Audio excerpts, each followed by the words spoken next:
Everette Lambert, and I served in the Army, with Patton's Army in Europe. I took basic training in Fort Riley, Kansas. I went to radio school in Fort Riley proper, they called it, nothing but schools there. I was very lucky. Out of every 87 in the class, I finished in the 7th man of that.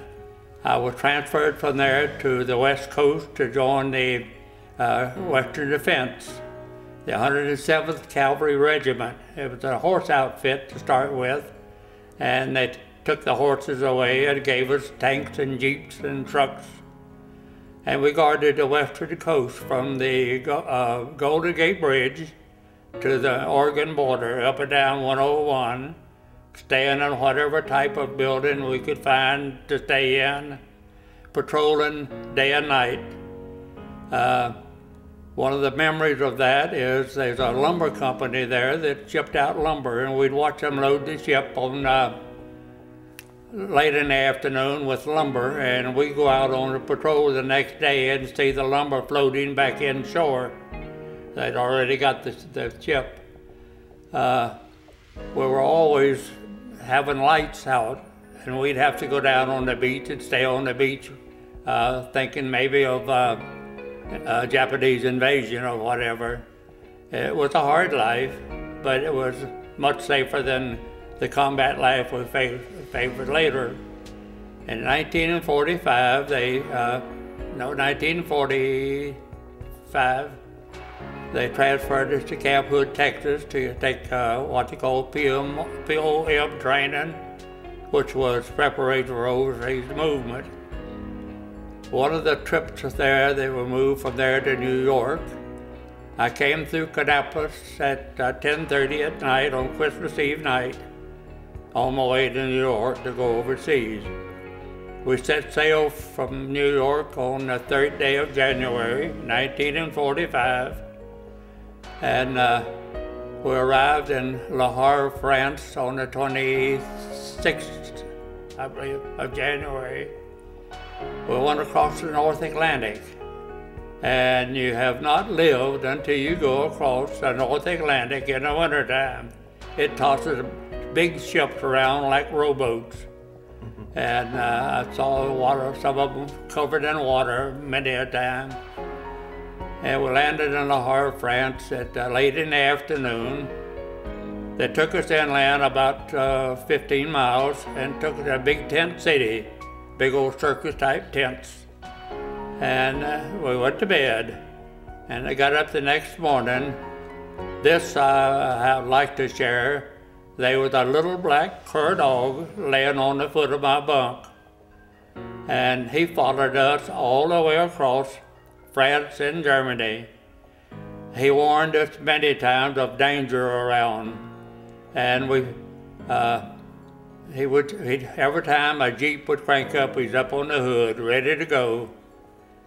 We came back with this war was over to Marseille, France. It was the largest seaport on the French coast in the Mediterranean Sea. And there we were, the war ended, and we were taking physicals, and anyone that had enough points or some physical defect for any reason could stay in France. All the others would be shipped to the Pacific. 1 week after I arrived in France, I got frozen feet due to not having boots. And the reason I didn't have the boots, they said, they didn't have shipping space. But I got a fifth of whiskey every week, and I don't drink. But all the top three grade sergeants and all the officers got a fifth of whiskey every week. I gave mine away. On the way through France, Austria, France, and Germany, we drove 3 days a night from there to the Battle of the Bulge to join the 3rd Army, Patton's 3rd Army. And there they put me in the hospital with my feet. And I joined the outfit later on, but we were with Patton all the way across France, Austria, and Germany. And the war ended, and it brought us back to Marseille, France. This is one thing that I am proud of, and one thing I kind of laugh at myself about. After the war ended in Germany, we were there at Marseille, France. Everybody was going through a physical. If for any reason they were not able to go to the Pacific, then they stay in France. Anyone that was able to go to the Pacific would be shipped to the Pacific. Due to my feet, I had a choice. And this is something I don't really quite understand, but I did. I volunteered to go to the Pacific. That's how close you are to your fellow soldier. Your life depended on him, and his life depended on you, and it was a fellowship and a brotherhood formed there that you find nowhere else.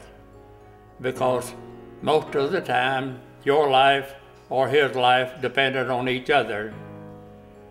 So we loaded on the ship and was headed out to the Panama Canal when Japan started talking of surrendering. And the captain of the ship told us if we got far enough out to sea that we could probably be put into the States. But if we didn't, it could be turned around and brought back to France. The fourth day out to sea, Japan surrendered, and the captain of the ship got ordered to put it in Newport News, Virginia.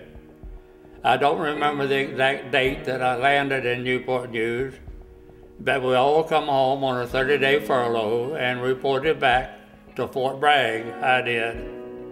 And there they checked and found out that I had enough points to be discharged, and on the 10th day of December, 1945, I was discharged from the service.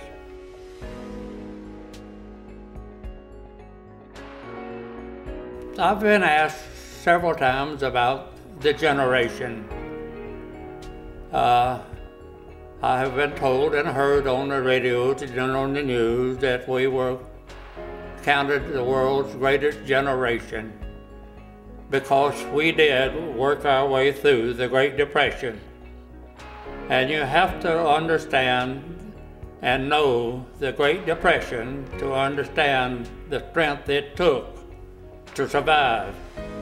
There was no food, there was no money, there was no jobs, there was nothing except just trying to survive. Luckily, I was on a farm and we raised our food. And my mother and dad, they were gracious enough to share what they could of food we had. And we managed to come through the Depression and by helping each other. So if there can be two great generations, the Depression and World War II are the two. And I'm proud to have been part of both of them.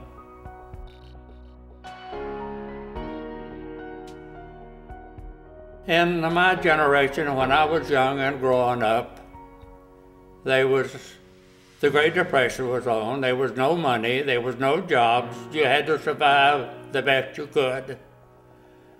Then you survived by helping each other, loving each other, praying for each other, serving God, and depending on Him to lead you through. Thank God He did lead us through the Great Depression and also the World War II generation. If I would instruct a young child today, I would say, believe in God, trust Him, let Him lead you. He will not lead you in the wrong way, and you will always be blessed if you just walk with God all the days of your life.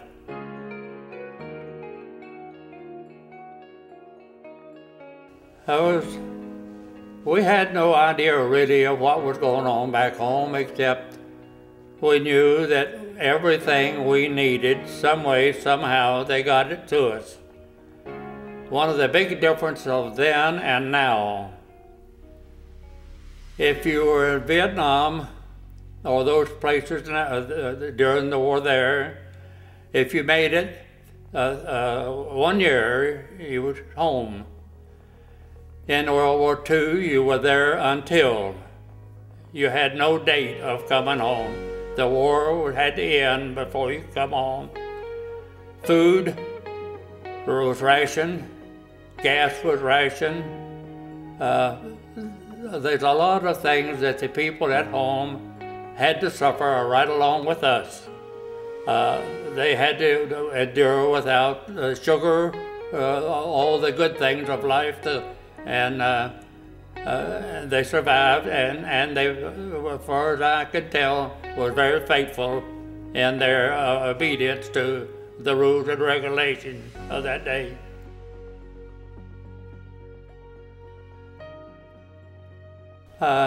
Like I said, I took basic training in Fort Riley, Kansas. There, after basic training, they promoted me to a acting corporal. Wasn't official corporal, just acting corporal, training 20 and 21-year-old men to drive a 6x6 truck when they had never driven a car in their life. Now that's fun. They sent me from there to radio school over in the Fort Riley proper, which is nothing but schools, to radio school. And out of 47 in the class, I finished 7th high man in the class, simply because I was kind of proud of myself. They gave me a corporal rating. If I passed the class, I kept the rating. If I failed the class, I lost it. And they were never going to get those stripes away from me again. From there, I was promoted up to the communications sergeant of the outfit. And I had 12 operators under me. An interesting time in my life was the colonel, the commanding officer, and the Navy that was stationed there, out on ships out in the bay, and one of their drinking bar visits, I suppose, got into an argument of who could get a message to the Presidio in San Francisco, the Western Defense headquarters. They picked me to operate the radio. And the day of the operation, my sergeant was there and he took over my job. And he failed it. And the colonel asked me what was going on, and I told him that the station he was calling was off the air and he had another code to send the relay at. And he made the sergeant get out and let me get in, and then they wanted to do it again. And the second time, the very same thing happened. My sergeant took over and he was fouling up. And my colonel asked me what was going on, and I told him.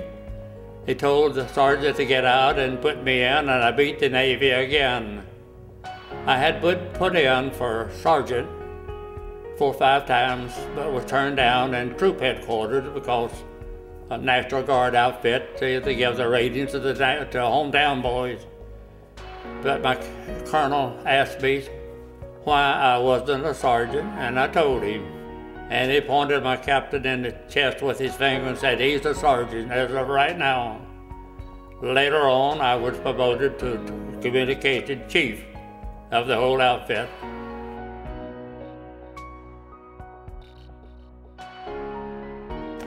I was drafted into the service in 1944, and at Camp Croft, South Carolina, for a physical.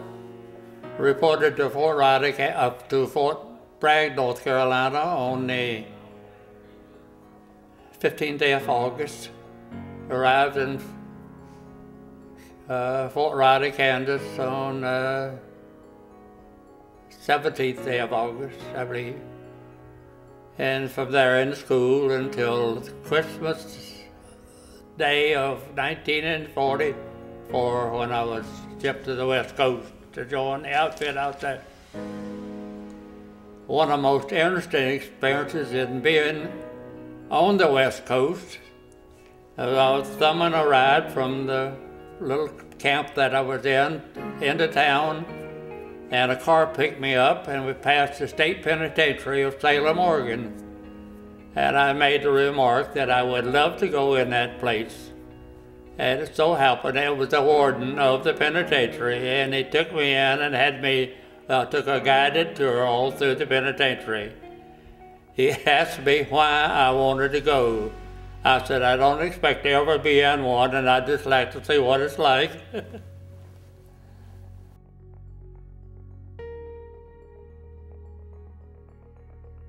My family was a farmer's family. They was 3 boys and 3 girls. The older boy, myself, the older brother served in the Air Force.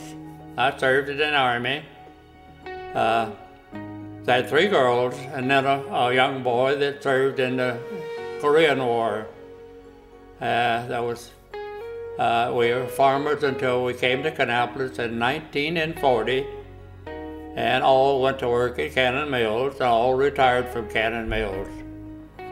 The part that I like the best is we were blessed in a lot of ways with family love and family friendship and helping each other. We had to be, because you had to help each other to survive in those days. Labor on the farm was hard, and I came to Kannapolis, and the overseer of sheet weaving at Plant 4, he and my daddy had grew up together in the country on the farm, and they had remained in friendship for over the years. And I thought, if I can get to Kannapolis, that will give me a job. That's what he did.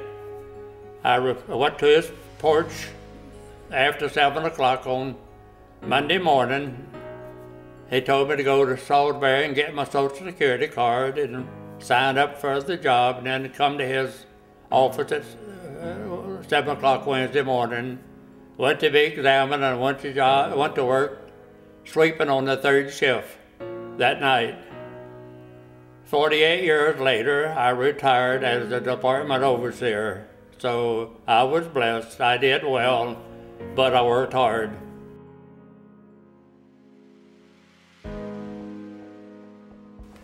You talk about service and service personnel and serving together. There is a friendship formed in the service, especially in the combat part, that is one of the greatest comradeships that you can find anywhere. My life depended on you, and your life depended on me. The first sergeant of my outfit was a great big old stout that didn't know his strength. I was